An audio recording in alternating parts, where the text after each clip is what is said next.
আসসালামু আলাইকুম, কেমন আছেন সবাই?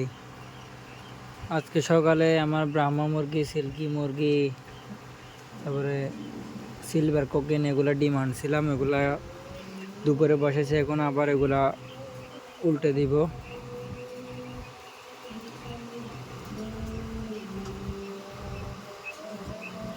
এরকম করে ডিমগুলা 16 দিন পর্যন্ত দিতে হবে।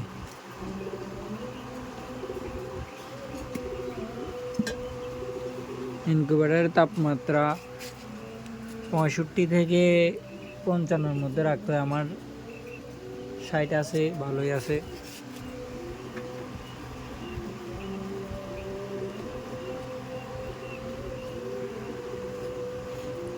এইভাবে এরকম করে দিনে 3 থেকে 4 বার ঘুরে দিলে ভালো, ডিমের পার্সেন্টেজটা ভালো আসবে। যতবার ঘুরাবেন দিনে ততই ভালো, 5 বার দিলে আরও ভালো। আর কোয়েল পাখির এগুলো ছোটো ডিম, এগুলো এইভাবে দিলে হয়।